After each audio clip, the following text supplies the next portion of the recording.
Thanks for joining me to learn more about the power of saying no. I'm Susannah Gustafson. I'm guessing you're here because you have too much to do. Your plate is too full. You like helping other people and you get asked to help a lot, but maybe you're tired or overwhelmed. You'd like to say no more often, but you're not sure what to say no to or how to say no. Over the past 5 years, I've had to learn how to get really good at saying no. In the spring of 2014, my husband was diagnosed with stage 4 cancer. Over the next years, we went through all sorts of treatments, years of chemo and radiation and multiple surgeries, enough nights in the hospital that we thought he should qualify for a frequent guest discount. Ultimately, after 5 years of treatment, he passed away in the spring of 2019. Before he was sick, I was one of those people who said yes to everything. Yes, I'll serve on that committee at work, and yes, I'll make homemade cookies for Teacher Appreciation Week. Yes, I'd love to have that leadership role at church, and yes, I'd be delighted to host Thanksgiving for the extended family. But as his cancer progressed, I had to get better at reevaluating what mattered most to me, what mattered most to my husband, what mattered most to our 3 kids. And I had to learn to say no. And so as much as I hate to admit it, I don't make treats for Teacher Appreciation Week anymore. I don't take on the extra committee. I don't volunteer with the marching band parents group, even though I have 2 kids in marching band. My yard always needs weeding. And I skipped the last extended family Zoom call. I have learned the power of saying no. I practice it every day. And I'm delighted to have the chance to talk with you today about some ideas for how to say no so that you too can embrace the no. So to start with, there are 3 key questions we'll cover today. First, what do I get when I say no? Second, what do I decide to say no to? And third, how do I actually say no? My hope is at the end of this, you'll have answers for all 3 of these questions for you that will help you apply the power of saying no in your life. First, I want to lay a little groundwork and acknowledge all the change and uncertainty that's going on in the world today. Obviously, there's COVID-19, and we're all worried about getting sick or our loved ones getting sick. There's so much uncertainty in the economy, increased unemployment, worried about eviction for some people, job insecurity, lots of money woes. Working from home has brought lots of changes. Some people are stressed about being separated from their colleagues, or maybe their technology at home isn't great. And it's changed our connection with other people. Maybe you have too much connection because you're home with your family all the time. Maybe you don't have enough connection because you're home alone a lot. Either way, the social fabric for work and family has really impacted our connections. And talking about family dynamics have changed too. If you have kids, maybe they're home with you a lot more. Or maybe you're home alone without your extended family that you really miss, or you have loved ones whose health you're concerned about. Obviously, the political environment has so much change and uncertainty, and it's been so divisive lately. And then lastly, the Black Lives Matter movement with the deaths of George Floyd and Breonna Taylor. It's increased awareness of that movement, and it's revealed the underlying conditions that maybe not everyone was aware of. Many of us are asking, what more should we be doing about racial injustice? And it adds more work for some people. People of color are being asked to do more diversity in education work at a time of real weariness.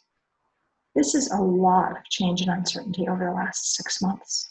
And of course, it's layered on top of whatever else is going on in your life. Maybe you have a new job, a new baby, a new health challenge, the normal parts of change in life. So that's a lot. And it's really helpful to just acknowledge that's a lot of change and uncertainty for each of us. And so it's not surprising that you might feel overwhelmed and tired. It's not surprising that you want to say no more often, even if you don't quite know how. With all these stressors, you may feel like you have less to give, and yet life is asking for more from you. What do I mean by that? Well, we all have these constraints, right? We each only have 24 hours a day. We all have a certain amount of energy, whatever that is. Very few of us have unlimited money. And each of us has a unique mix of strengths and weaknesses that comprise our talents. Even in a perfect world, these resources are not infinite. We can't do everything despite what we might say or think. And we all know right now, it's most definitely not a perfect world. So when the world has gotten more complicated and uncertain, that uses up some of our limited resources. So for example, if your routine is disrupted, it may take more time and energy to manage your everyday tasks. So you have less of these constrained resources available for other things. But at the same time, everyone else in your life has less of their resources available too, and there's more to do. And so that's what I mean about life may be asking more of you in a time there is so much. So like it says at the bottom of the slide, when we're in a world of too much, it's easy to say yes to too much. Sometimes the easiest path is just saying yes. And none of this is new, right? You know you can't do everything, and that the added uncertainty is making things harder. And yet we all struggle to say no. Why is that? Why is it so hard to say no? Well, there's a couple of reasons, right? First, we worry we're going to upset people if we say no. Second, we like to be helpful. And third, saying no makes us feel badly. It makes us feel guilty or embarrassed or ashamed. Fundamentally, though, all of these are about fear. We're afraid of rejection. We're afraid of what other people might think.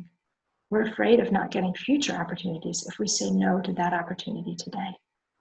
That fear is a really powerful motivator.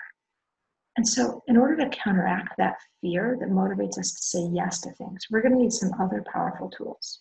And our tools are going to be the answers to those three questions. So our first question is, what do you get when you say no? This is your why. So what do you get? Well, first, you get more time. If you have fewer things on your to-do list, right? You have more time for the ones that you keep on the list. Second, you get more energy. You have more energy because you don't do the things that drain you. And you have more focus because you've narrowed the lens. All of that builds to you have a greater sense of purpose. That's the second box on here. Thirdly, you're more aligned with your own values when you say no. You know, some people describe it this way: when you say yes to things that you don't want to do, you give a piece of yourself away. And when you say no, you get that piece back. So all of that combines to let us be more effective in all the parts of our life. And the bonus reason is the last one on this slide. When you say no, it builds saying no muscles. It's like push-ups. If you want to get better at push-ups, you have to do some push-ups. It's the same with saying no. If you want to get better at saying no, you start by saying no to some small things, and then those saying no muscles get stronger and stronger. So you can make this really specific for you. You can think about what are the things that you wish you had more time or energy or focus for. And my list might be this. I might wish I had more time to read a book or to have a cup of tea quietly alone. I always wish for more sleep. And you might wish to take a class. So you can imagine your list. It's probably different than mine. But when I know what those things are for me, then I know what I'm choosing between. So here's one example for me. I would really like to have some more quiet, alone work time. The best time for me for that is early in the morning before my kids get up. Well, in order for me to get up earlier, I need to go to bed earlier. In order for me to go to bed earlier, I need to stop reading fiction on my phone late at night. That's the trade for me. If I want that quality alone work time in the morning, I'm going to have to give up the fiction at night. This is a saying no for myself, but the idea is really broadly applicable. So that's my why for that one little no. So our first tool here is to know your own why, to recognize what you want more time, more energy, more focus for, and why you want to be able to say no more often. So let's move on to the second tool here. Our second tool about how to decide what to say no to.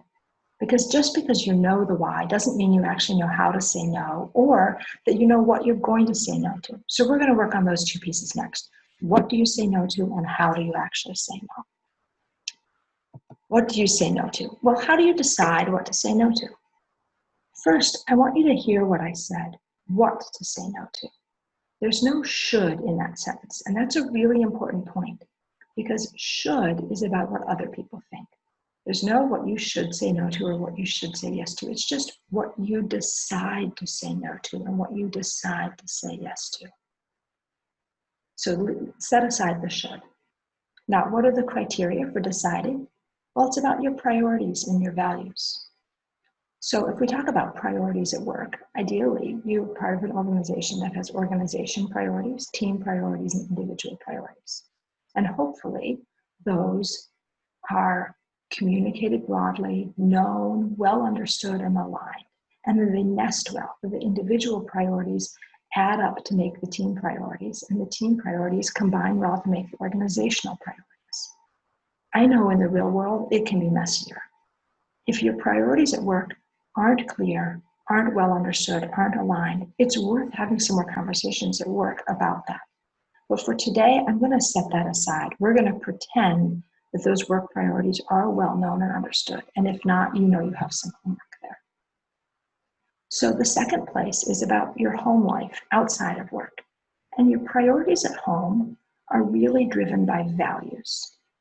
That leads us to ask, do you know what your values are? Now, it would be really easy to give you a list of all the values and you can just check off which ones appeal to you. But that's not actually the best way to get at values, because that often makes us choose things that we wouldn't actually pick. Before we move on, I want to touch on one last thing about the difference between community values and individual values. You probably have some values that matter to your family or your community. And those values, everybody in that family or that community participates in maintaining them. And so you're not the only one responsible for those values. But on the flip side, you have a set of values that are yours individually, and you're the only one responsible for those values. So it's up to you to make sure your choices align with your values. Let me give you an example here about this. As my husband got sicker, I reevaluated the various community volunteer roles I had taken on. And I did a gut check against my constrained resources, my time, my energy, my money, my talents, and my values. And I decided some of these commitments were worth keeping and some I needed to say no to. I had friends who were really surprised about the things I kept and the things I said no to. But in discussing it, it became clear that they would have made a different decision because they had a different set of values. And there isn't a right answer here, right? It's about your values and knowing you. So that was really enlightening for me, maybe for you too. So how do you actually figure out what your values are, right? Because we're not going to just give a list and check them off. So I have two exercises here. And here's what I would suggest. I'm going to outline the exercise. After I've given the directions, pause the video and take some time to do it. So the first exercise is here. I want you to think of someone from your past who means something positive to you. Someone that you have really warm feelings about, that when you were with them, you just felt good about yourself.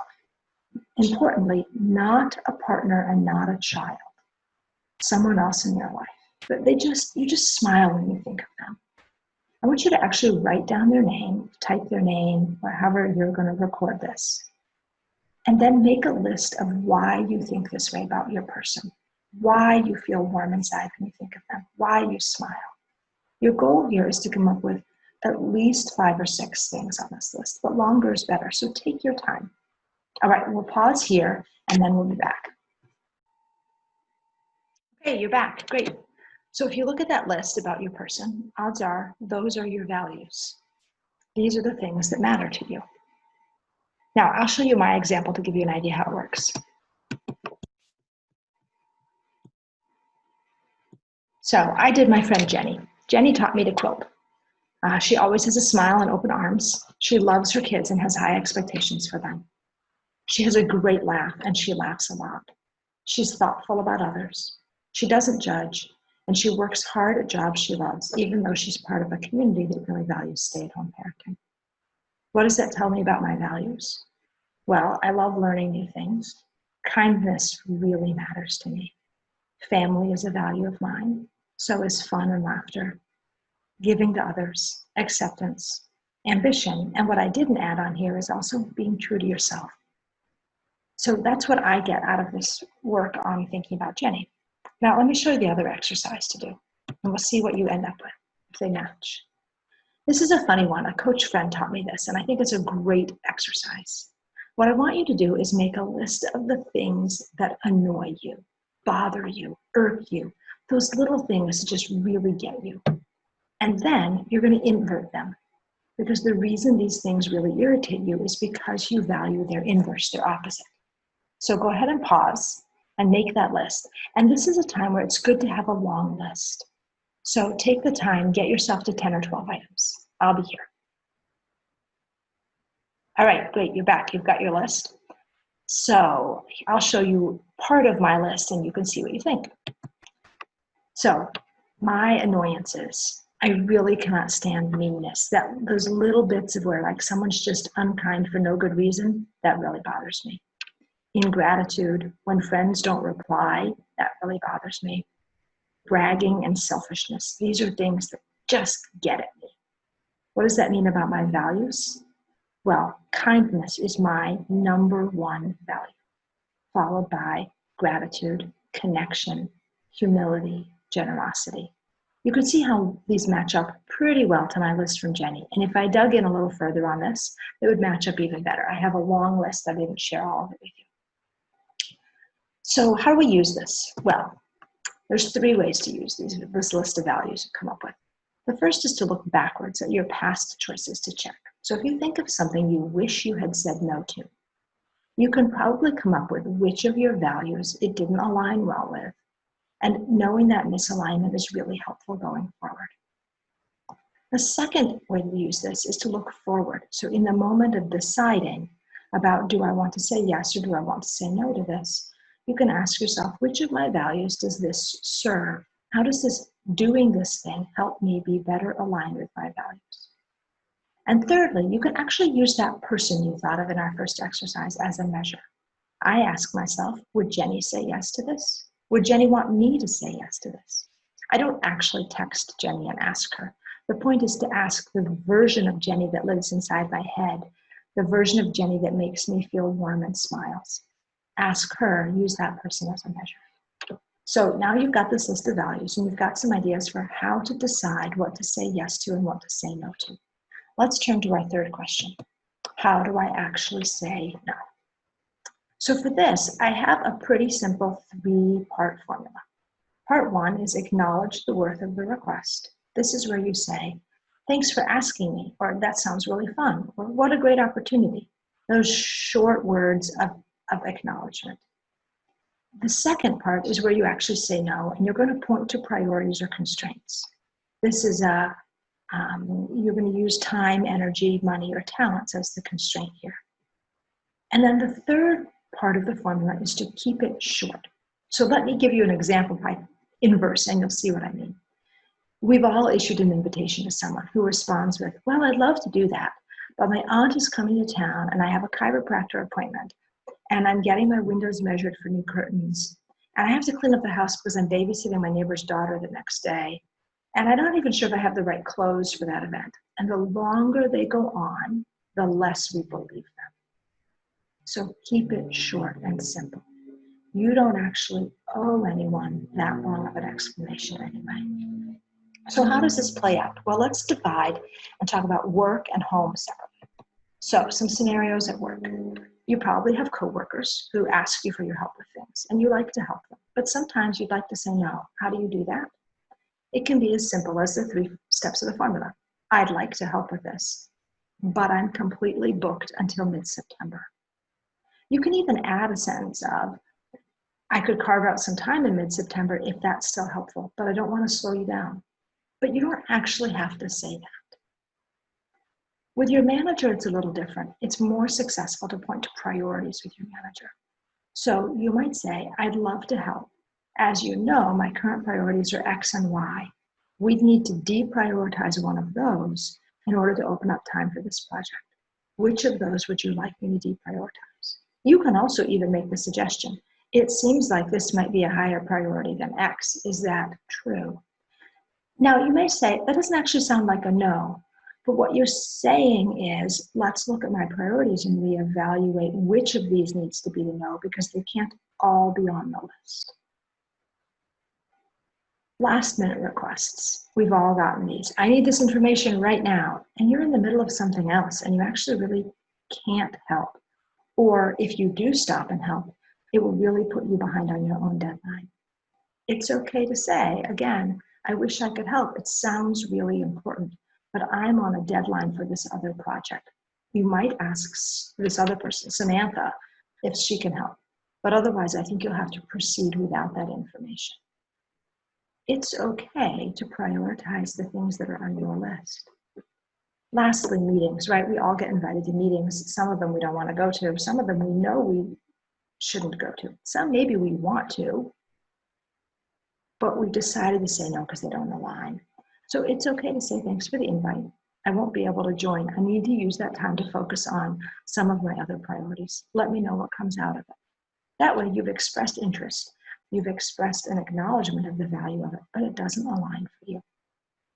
Last thought on work. I would suggest you actually pre-write some of these responses. Put together words that work for you using the formula so that when you're in a situation where you need to respond quickly, you've actually already done the work of how to say no. Now let's talk about outside of work. It's the same phrasing, the same formula, acknowledging the worth, pointing to priorities or constraints, and keeping it short. I want to pause here though and say, you probably notice I said not values on that middle step. And the reason I wouldn't suggest pointing to values is the reason you're saying no, is because often people view values as negotiable. So you may say, this doesn't align with my values, but someone else's values are different. And it opens up a conversation about maybe your values should be their values.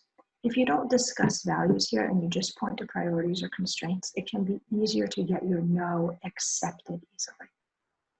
So let's do some examples about how you might use each of those constraints in a no. So money. It's okay to say, wow, that sounds like a lot of fun, but it doesn't fit in my budget right now. Everybody has a budget. Everybody makes different money choices. That's a way to honor your priorities around money. What about talents? You can say, I'd love to help, but it sounds like you really need someone with a lot of sales skills, and that's not really me. Maybe Stephanie, who's really great at sales and loves it, would be a better fit. What about time? If you want to use a time constraint. There's two ways to do this. One is to say, I'd love to have coffee, but my plate is full this week. Let's look at September, i.e. you're offering a future date that does work for you. But it's also okay to just say, I'm afraid I won't have time to do that. Thanks for thinking of me. Our last constraint that we talked about is energy. And my go-to way to use energy is this. I'm juggling a lot with my work and family commitments right now, so I won't be able to help on that committee. Thanks for thinking of me, and I hope you can find the right person. It's nice, it's polite, but it says, I don't have the bandwidth for that right now. So I hope this phrasing helps you. I'd encourage you to, again, to go ahead and write a few practice scripts for yourself, especially if the actual saying no, is where it gets hard for you. So to review, what have we done today? We talked about why, the importance of knowing why you want to say no. More time, more energy, more focus for what really matters. We talked about the what, deciding what to say no. Again, remember what matters to you, your priorities and your values, and use those as your guiding principles to decide. The last thing we talked about is the how. How do I actually say no? And that's the three-part formula. Acknowledge the worth, point to priorities or constraints, and keep it short. A few last things to remember. First, it's important to reevaluate periodically. Short-term reevaluations look like this. You ask, what's on my plate right now? Are these things I want to be saying yes to? And if not, what changes will I make? It's also worth doing a kind of long-term reevaluation where you ask yourself, have my priorities or values shifted? Maybe you redo that values work. What about the priorities and values of your team, your family, or your community? You think here about, are the lines I'm drawing for yeses and nos still where I want them to be? And remember, keep practicing no's. It gets easier the more you do it. Last two reminders. Just remember, the reason we say no to some things is to make sure we have the resources to say yes to what really matters. And you cannot do everything. Choose wisely. I hope these thoughts have helped you and help you embrace the power of saying no. Thanks for joining me. I'd be happy to connect. My contact information is on the event page. I wish you more of what really matters in your life. Thanks again.